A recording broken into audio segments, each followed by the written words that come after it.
Hello friends, இன்றைக்கி இட்லி பொடி எப்படி செய்யலான்னு பார்க்கலாமா? தேவையான பொருள்லாம் பார்த்துடலாம். கறிவேப்பிலை, மிளகு, சீரகம், வெள்ளை எள்ளு, காஞ்ச மிளகா, உளுந்து, கடலைப்பருப்பு, இது எல்லாத்தையும் எடுத்துக்கலாம். இதை ஒன்றொன்னா போட்டு நல்லா வறுத்து எடுத்துக்கலாம். முதல்ல கடாய் வச்சுட்டு எள்ளு போட்டு நல்லா கலர் சேஞ்ச் ஆகிற வரைக்கும் நல்லா வறுத்து எடுத்துக்கலாம்.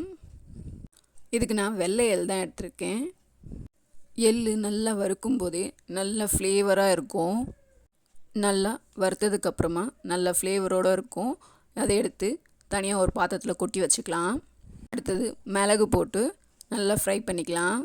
நல்லா ஃப்ரை ஆகட்டும். அது கூட சீரகமும் சேர்த்து நல்லா ரெண்டுத்தையும் நல்லா வறுத்துக்கலாம். இதை ரெண்டுத்தையும் சேர்த்து வறுக்கும்போது நல்ல சூப்பரான வாசனையாக இருக்கும். அதையும் தனியாக எடுத்து வச்சுக்கலாம். நெக்ஸ்ட்டு காஞ்ச மிளகா போட்டு நல்லா ஃப்ரை பண்ணி எடுத்துக்கலாம். நல்லா லைட்டாக அந்த முறுமுறுப்பு வர மாதிரி அளவுக்கு ஃப்ரை பண்ணி எடுத்துக்கலாம்.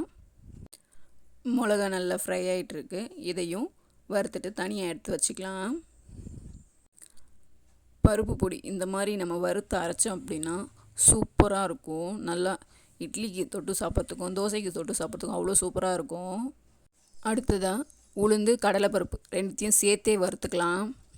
நல்லா வரட்டும். இது கூட கொஞ்சம் ஆயில் சேர்த்துக்கலாம். ஆயில் சேர்த்து நல்லா வறுத்து எடுத்துக்கலாம்.